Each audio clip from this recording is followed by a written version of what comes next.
Baik, Assalamualaikum warahmatullahi wabarakatuh. Selamat pagi semuanya. Pada pertemuan kali ini, tanggal 29 September 2020, saya akan menyampaikan materi manajemen sumber daya manusia. Nah, pada pertemuan kedua kali ini, berdasarkan materi yang sudah pernah saya share sebelumnya, untuk materi yang akan saya sampaikan adalah terkait tren dari manajemen sumber daya manusia.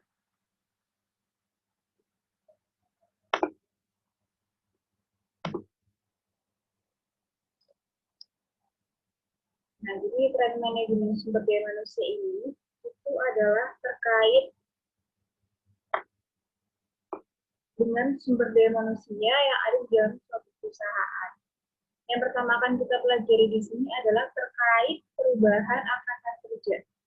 Jadi yang namanya perubahan angkatan kerja ini itu dibagi jadi dua. Yang pertama adalah internal labor force atau tenaga kerja internal, yang dimana tenaga kerja internal adalah karyawan dan orang-orang yang memiliki kontrak untuk bekerja di organisasi. Jadi orang tersebut adalah karyawan yang sedang bekerja. Sedangkan jenis yang kedua adalah external labor market atau pasar tenaga kerja eksternal, yaitu individu yang secara aktif mencari pekerjaan. Jadi internal labor force adalah yang sedang bekerja, kemudian eksternal adalah yang mencari pekerjaan. Adalah dua jenis tenaga kerja. Nah, kemudian di dalam perubahan angkatan kerja ini apa yang disebut dengan change in labor force, itu ada tiga jenis lagi, tiga jenis tenaga kerja. Yang pertama itu adalah an aging workforce atau tenaga kerja yang menua. Nah, jadi maksudnya adalah di dalam perusahaan itu ada jenis tenaga kerja yang menua, artinya dia bekerjanya sudah cukup lama di dalam suatu perusahaan, gitu. Atau bisa disebut dengan senior. Kemudian yang kedua ada a diverse workforce atau tenaga kerja yang beragam. Jadi di dalam suatu perusahaan itu tenaga kerja yang ada di dalamnya itu beragam-agam. Mungkin bisa dari segi agama yang berbeda, kemudian dari segi budaya juga, dan dari segi umur, demografis, jenis kelamin, dan sebagainya. Karena tidak mungkin suatu perusahaan itu memiliki karyawan yang hanya satu jenis, itu perempuan, atau laki-laki, semua umurnya sama rata, semua 25 tahun, itu tidak, pasti beragam-ragam. Kemudian yang ketiga adalah angkatan kerjanya yang skill deficiencies of the workforce atau kekurangan keterampilan tenaga kerja. Jadi tenaga kerja yang memang kurang terampil.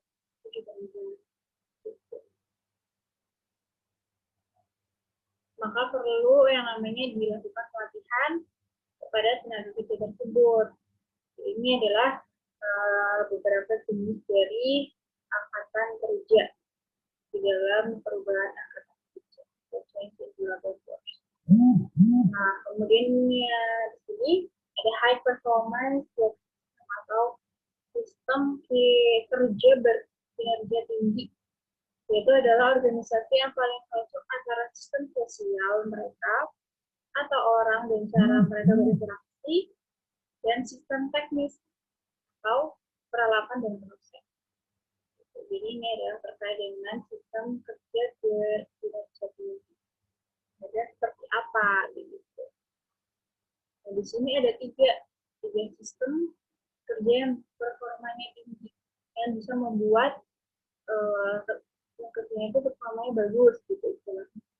Yang pertama adalah knowledge worker, yaitu pengetahuan dari pekerja itu sendiri. Nah, dimana karyawan yang kontribusi utamanya bagi organisasi adalah pengetahuan khusus seperti pengetahuan pelanggan, proses, atau sebuah profesi. Nah, jadi artinya itu ketika ada karyawan atau orang-orang yang pintar pengetahuan luas, itu akan membuat suatu kinerja perusahaan itu bagus gitu. Karena dia memiliki banyak ilmu gitu. Kemudian yang kedua ada employee empowerment, itu memberikan tanggung jawab dan wewenang kepada karyawan untuk membuat keputusan tentang semua aspek pengembangan produk atau layanan pelanggan. Istilahnya adalah pemberdayaan. Jadi karyawan yang ada di dalam perusahaan tersebut itu diberdayakan dengan baik. Jadi tidak hanya dipekerjakan sesuai dengan tugasnya, melainkan diberdayakan dengan baik supaya produktif. Jadi tidak hanya bekerja sebatas sesuai batasi saja, melainkan dia harus melakukan yang namanya pengambilan keputusan agar bisa lebih kreatif lagi, agar ide-ide yang tersalurkan pun juga inovatif, tidak hanya dari orang-orang itu saja. Jadi harus ada yang namanya employee empowerment atau pemberdayaan karyawan. Seperti contohnya kalau kalian teman-teman mahasiswa itu berorganisasi di suatu organisasi, itu harus yang namanya diberdayakan dengan baik oleh si ketua organisasi, gitu supaya bisa berkembang. Kan ada tuh kalau di suatu organisasi orang yang dominan, jadi apa-apa yang mau ambil keputusan dia, terus yang lain ngikut. Nah, kalau yang dimaksud dengan employee empowerment ini tidak hanya sebagai pengikut saja, melainkan dia yang mengambil keputusan. Kemudian yang ketiga ada teamwork. Teamwork itu penjelasan kerja kepada kelompok karyawan dengan berbagai keterampilan yang berinteraksi untuk merakit suatu produk atau memberikan jasa. Jadi terkait dengan teamworknya bagaimana.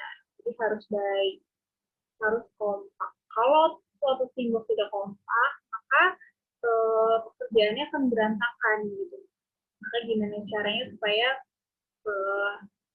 si teamworknya itu bekerja dengan baik, itu bekerja sama, tidak ada konflik internal gitu. Nah, kemudian ada yang namanya fokus ke strategi. Jadi ini adalah strategi-strategi dari manajemen sumber daya manusia yang bisa digunakan dalam suatu perusahaan. Tentunya dalam kondisi tertentu. Jadi tidak semua yang digunakan bisa yang lain. Jadi ada salah satu atau beberapa yang tentunya yang cocok diterapkan di suatu perusahaan. Yang pertama ada high quality standard kualitas tinggi. Jadi suatu perusahaan itu memang penting ya untuk yang namanya menentukan standarnya supaya dianggap berkualitas. Dikenal dengan istilah TQM, Total Quality Management. Atau bisa disebut upaya seluruh perusahaan untuk terus meningkatkan cara orang, mesin, dan sistem menyelesaikan pekerjaan. Jadi semua yang digunakan itu berkualitas, maksudnya bagus. Apa-apanya yang berkualitas dan bagus, maka akan membuat suatu perusahaan berjalan dengan baik dan akan tercapai suatu tujuan yang bagus. Kemudian yang kedua, merger dan akuisisi. Yang merger itu adalah dua perusahaan yang menjadi satu, sedangkan akuisisi itu adalah suatu perusahaan membeli yang lain. Biasanya ini dilakukan ketika ada perusahaan yang lemah dan ada perusahaan yang kuat secara ekonomi. Nah, biasanya kan kalau merger itu kan berarti bekerja sama. Jadi kalau ada perusahaan yang lemah itu akan terbantu ekonominya.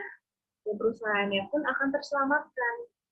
Bisnisnya akan terselamatkan karena dibantu oleh yang ibaratnya ekonominya bagus. Gitu. Kemudian sedangkan akuisisi sendiri adalah tadi sudah disebutkan, jadi suatu perusahaan yang kuat ini bisa membeli ya perusahaan yang mungkin istilahnya hampir kolaps, hampir bangkrut. Ada contoh saja seperti startup Grab dan Uber. Jadi di luar negeri kan ada yang namanya Uber dan startup.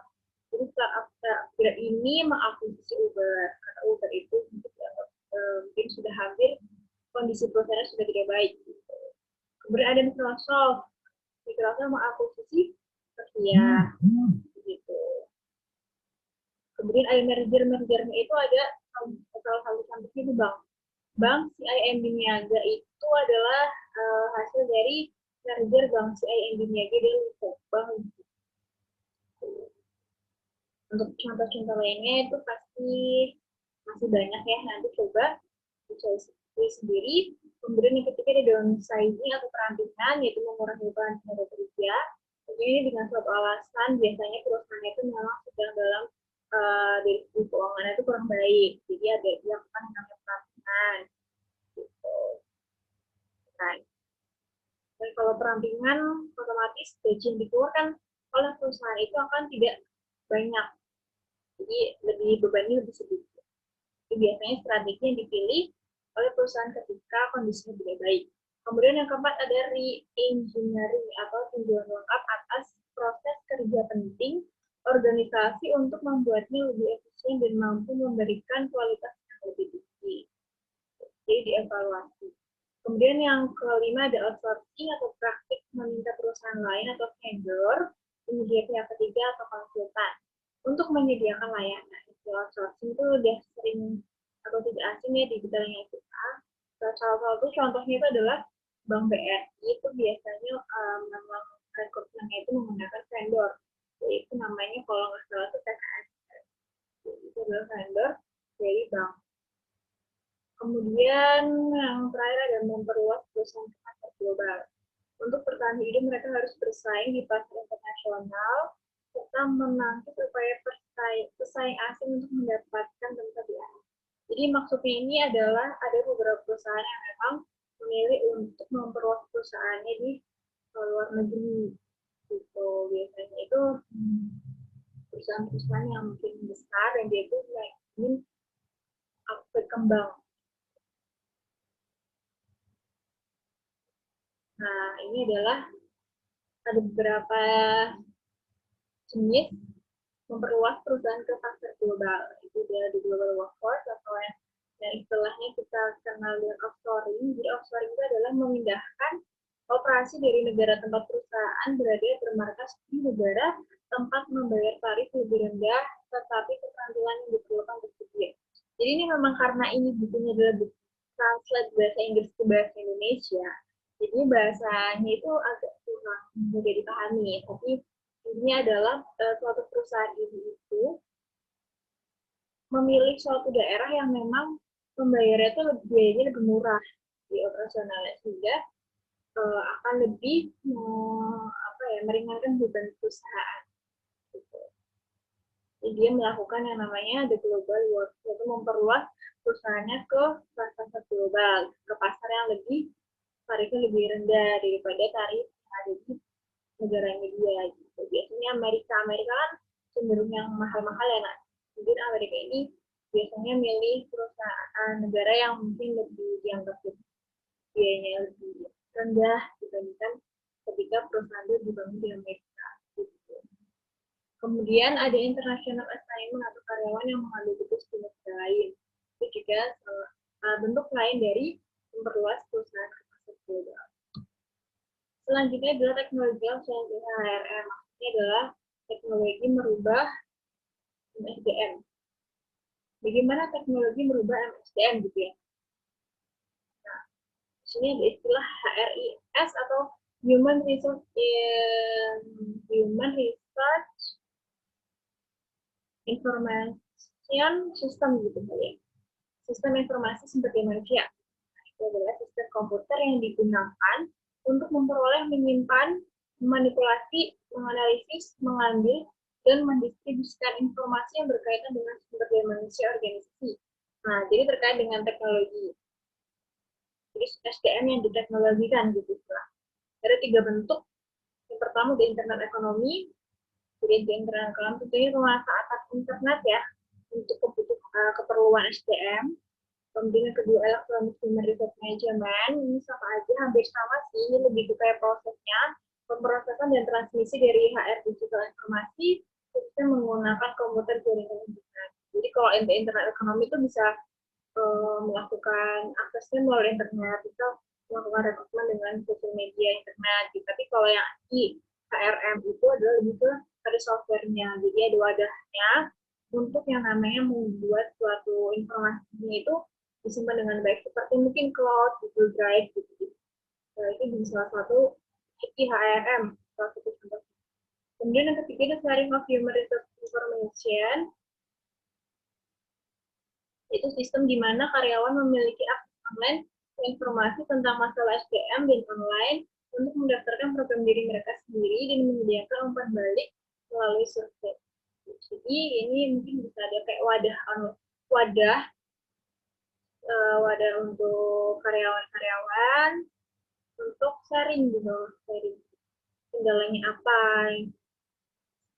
Jadi kayak survei gitu, supaya nanti ketika memang ada sesuatu masalah, nanti kan akan dilihat oleh pihak SDM-nya dan nanti akan dievaluasi salahnya di mana, baiknya di mana, solusi seperti apa gitu. Tapi ini tentunya dengan melalui teknologi.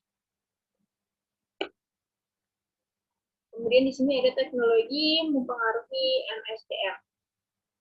Nah, ini contoh teknologinya ada 5 ya, ada portal internet, ada 4 portal internet. Yang dilakukan apa?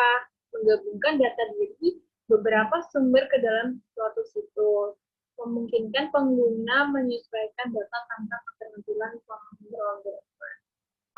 Contohnya adalah manajer perusahaan dapat melacak biaya tenaga kerja berdasarkan pekerjaan kelompok. Itu salah satu contohnya. Kemudian teknologi yang kedua adalah pusat layanan bersama. Yang dilakukan adalah gabungan berbagai fungsi SDM menjadi satu lokasi, menghilangkan redundansi dan mengurangi biaya administrasi, memproses semua transaksi SDM pada satu waktu. Contohnya adalah ini ada suatu perusahaan di Amerika yang namanya Allied Signal menggabungkan lebih dari 75 fungsi termasuk keuangan dan SDM menjadi pusat layanan. Ini adalah membuat suatu pusat layanan bersama secara online gitu. Jadi mudah aksesnya. Kemudian yang ketiga ada penyedia layanan aplikasi. Yang dilakukan adalah memungkinkan perusahaan menyewa ruang di remote system komputer dan menggunakan sistem perangkat lunak itu untuk mengelola aktivitas SDM, termasuk keamanan dan peningkatan. Kemudian untuk contohnya adalah suatu perusahaan konsulting atau yang dinamakan KPMG Consulting menggunakan ASP untuk menghosting perusahaan program pembelajaran komputer terkomputerisasi. Jadi sebenarnya contohnya memang agak kurang susah dipahami. Namun kurang lebih gambarannya seperti ini. Karena ini kan bukunya buku dari internasional ya. Jadi nanti kalau memang teman-teman mahasiswa bingung, dengan contoh-contohnya bisa coba cari sendiri gitu ya. Atau kira-kira contoh dari penyedia pelayanan aplikasi seperti apa sih? Gitu.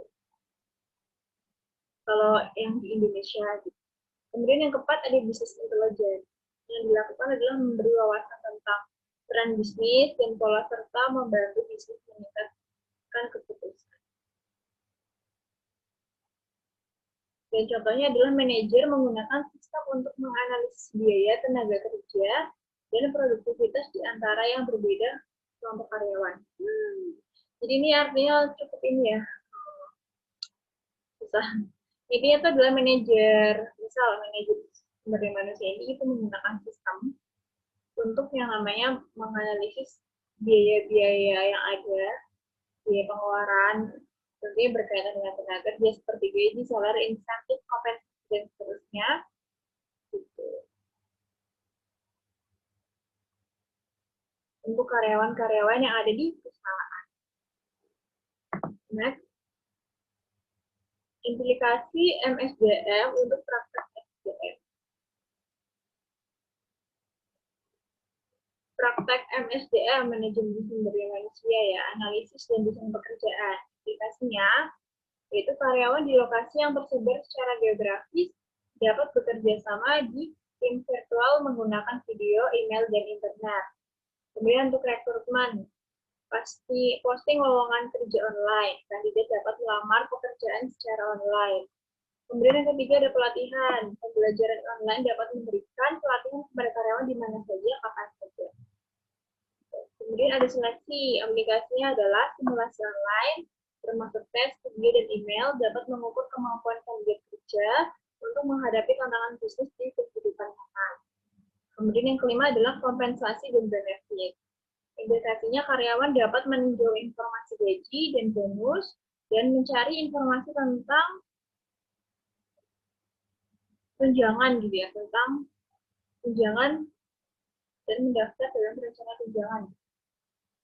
Intinya adalah untuk bisa mencari informasi terkait gaji, bonus, tunjangan gitu. Kurang lebih seperti itu. Kemudian ada change in the employment relationship.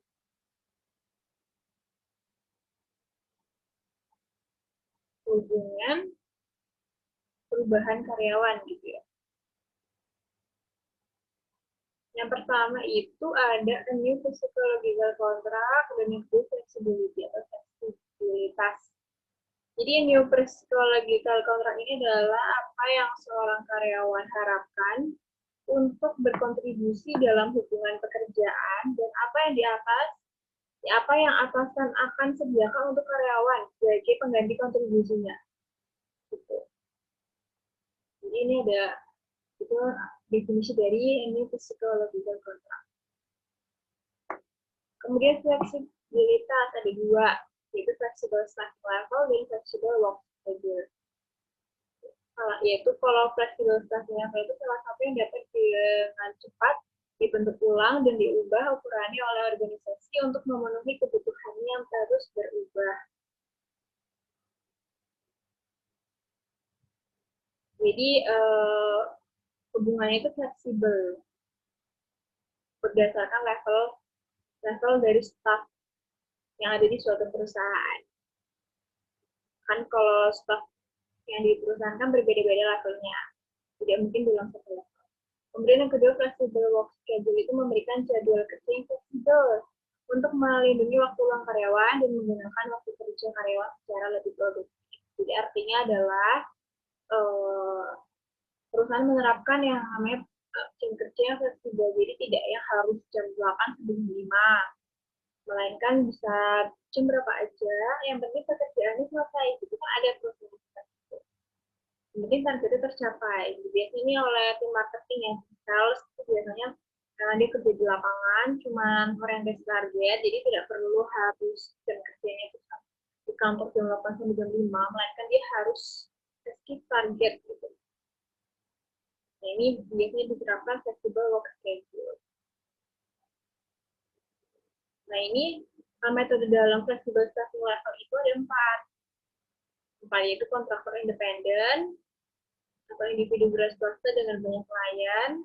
Kemudian yang kedua, pekerja panggilan, orang yang bekerja untuk organisasi, hanya jika mereka bekerja dibutuhkan. Itu diambil, mungkin bisa disebut kerja lepas gitu ya. Kalau dibutuhkan ya diambil, tapi kalau saya tidak dipekerjakan. Jadi bukan pegawai tetap. Kemudian ada pekerja sementara. Dipekerjakan oleh agen sementara, organisasi, klien membayar agen untuk layanan para pekerja. Ini hampir seperti outsourcing. Gitu. Jadi ada yang menangani. Jadi tidak langsung ditangani oleh perusahaan, melainkan oleh pihak ketiga atau vendor. Kemudian yang keempat, pekerja kontrak. Jadi dipekerjakan secara langsung dalam waktu tertentu, tapi dalam kontrak tertulis, misal 1 tahun, 2 tahun. Jadi ini salah satu metode dari flexible staffing level. Karena kan tergantung ya kondisi perusahaan kan berbeda-beda. Kalau misalnya perusahaan juga orientasinya keuntungan gitu. Kalau misalnya memang perusahaan itu butuhnya memang hanya waktu-waktu saja, kan otomatis beban gaji yang dikeluarkan tidak banyak. Kalau tetap kan otomatis akan selalu mengeluarkan biaya gaji, insentif, kompensasi. Tapi kalau pekerja yang kontrak lepas itu kan hanya waktu tertentu saja. Jadi ini adalah salah satu metode yang bisa digunakan oleh perusahaan. Oke, jadi mungkin sudah cukup segitu pemaparan dari saya ya terkait dengan tren SDM. Tapi tren SDM itu memang setiap dosen berbeda-beda. Tidak yang sama persis seperti ini hanya sebagai gambaran. Berdasarkan referensi CLC itu bunyi-bunyi. Kalau kalian memang kurang paham bisa dibaca sendiri atau bisa coba untuk mencari tahu sendiri arti-arti yang tadi saya sudah paparkan, karena kan untuk pemaparannya memang bahasanya agak sulit dipahami. Tapi kurang lebih seperti itulah. Nah, ini ada sedikit tugas untuk teman-teman mahasiswa supaya teman-teman bisa juga lebih produktif walaupun kuliah daring, tetap harus bisa memahami gitu ya apa yang didapatkan dari mata kuliah ini.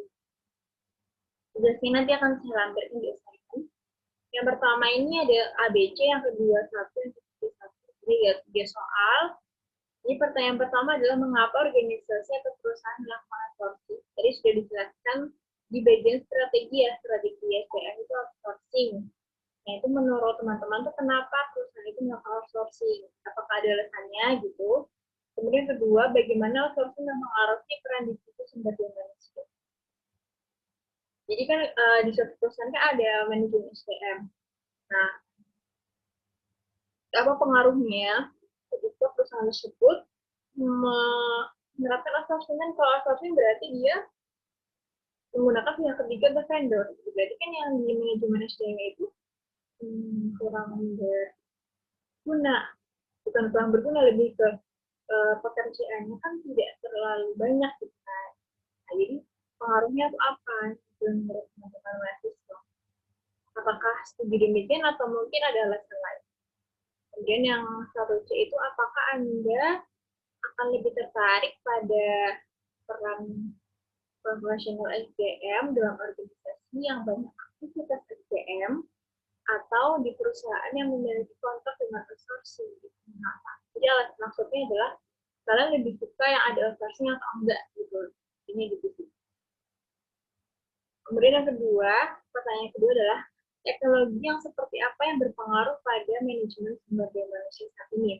Jadi sudah dijelasin beberapa teknologi yang sudah saya katakan. Cuma memang kurang lengkap, nanti coba kalian cerita sendiri.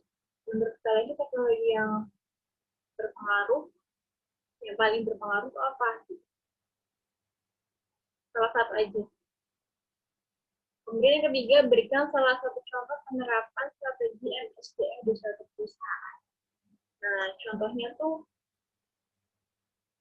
berarti kalian harus memilih salah satu contoh dari strategi yang tadi sudah saya paparkan. Strategi itu tadi nih ya, yang awal. Nah, ini nih.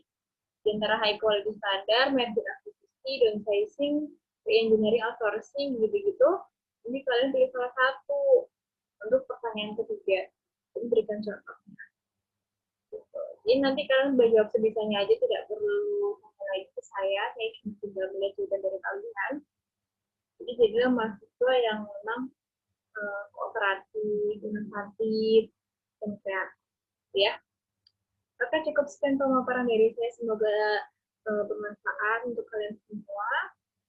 Jangan lupa tugasnya dikumpulkan seperti biasa di Edmodo. Jangan sampai telat. Baik, terima kasih atas perhatiannya. Salam sejahtera untuk kita semua. Wassalamualaikum warahmatullahi wabarakatuh.